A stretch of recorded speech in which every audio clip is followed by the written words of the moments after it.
Assalamualaikum warahmatullahi wabarakatuh.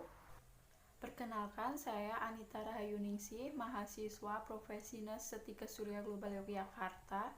Di sini saya akan memaparkan materi tentang penanganan gawat darurat pada trauma toraks.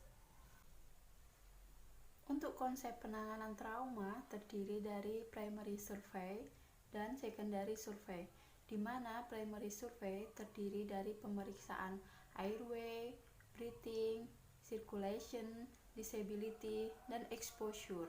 Sedangkan untuk pemeriksaan sekunder yaitu terdiri dari pemeriksaan head to toe. Pemeriksaan airway yaitu pemeriksaan yang digunakan untuk memeriksa jalan nafas pasien apakah ada gangguan atau sumbatan atau tidak. Apabila ada gangguan, maka lakukanlah chin lift atau jaw thrust, suction, pasang gudel, dan intubasi trakea.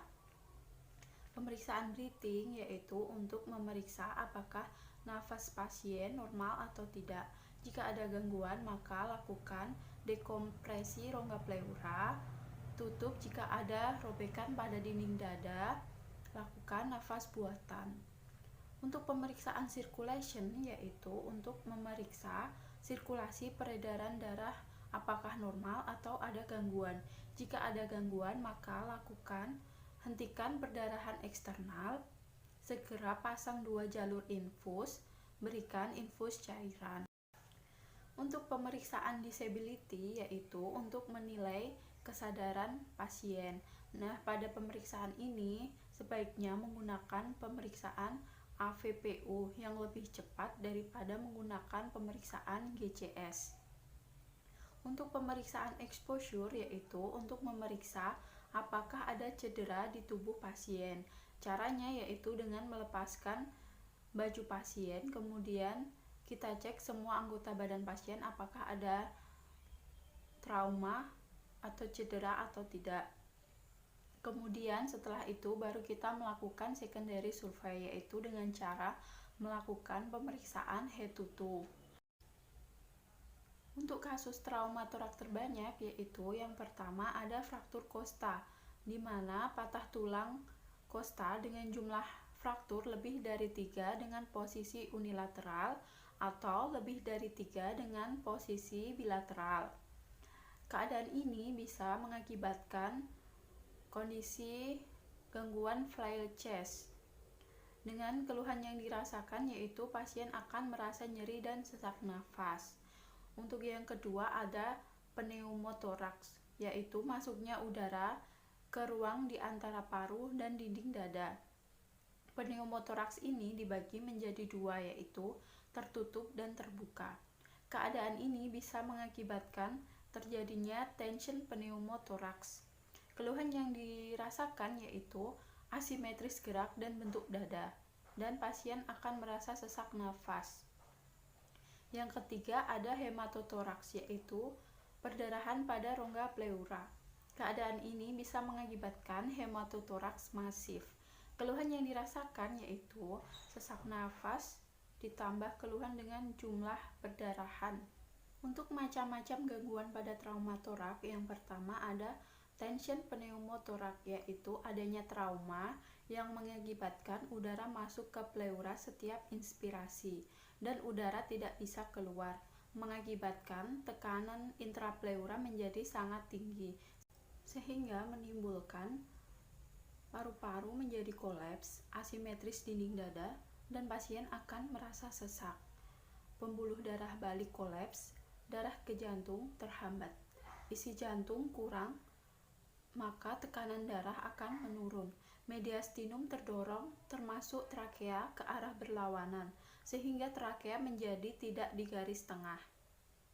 Tindakan yang harus dilakukan yaitu dekompresi segera atau needle thoracostomy. Nah, untuk prosedur dari needle thoracostomy seperti yang tertulis di slide dan gambarnya seperti yang ada di slide, bisa dilihat sendiri. Yang kedua ada tamponade jantung, yaitu adanya darah atau cairan pada perikardium, sehingga perikardium menjadi kaku dan akan terjadi gerakan jantung, bunyi jantung menjadi menjauh, darah tidak bisa ke jantung, atau terjadi bendungan pada vena jugularis.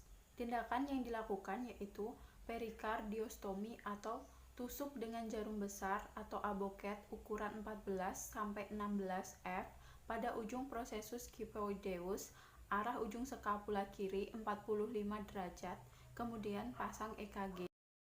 Yang ketiga ada hematotorak masif, yaitu perdarahan dalam pleura yang menimbulkan paru-paru menjadi kolaps, hipoksia, kehilangan darah, anemia. Tindakan yang harus dilakukan yaitu pasang WSD atau water seal drainase. Untuk prosedurnya seperti yang ditampilkan dalam slide dan gambarnya seperti yang ada dalam slide, bisa dilihat sendiri ya. Yang keempat ada open pneumothoraks, yaitu adanya trauma pada dinding dada dengan diameter lebih dari 2/3 trakea, sehingga udara masuk melalui dinding dada lebih besar daripada masuk trakea, sehingga mengakibatkan paru menjadi kolaps. Untuk tindakan yang harus dilakukan yaitu tutup dengan kasa steril 3 sisi, seperti yang terdapat di dalam gambar.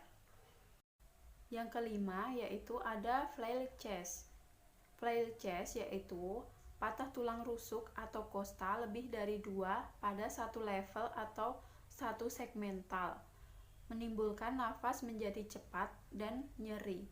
Tindakan yang harus dilakukan yaitu pemasangan chest tube, pemberian analgetik, dan intubasi ventilasi mekanik seperti yang ada di gambar yang ditampilkan pada slide. Untuk kesimpulannya yaitu yang pertama, penting mengetahui mekanisme trauma. Yang kedua, trauma organ sebagian besar berupa trauma multiple. Yang ketiga yaitu penanganan harus berpedoman pada primary survey dan secondary survey. Yang keempat, asesmen dan penanganan dapat berjalan simultan pada kasus gawat darurat. Sekian pemaparan materi tentang penanganan gawat darurat pada trauma toraks yang bisa saya sampaikan. Ada kurangnya saya mohon maaf. Wassalamualaikum warahmatullahi wabarakatuh.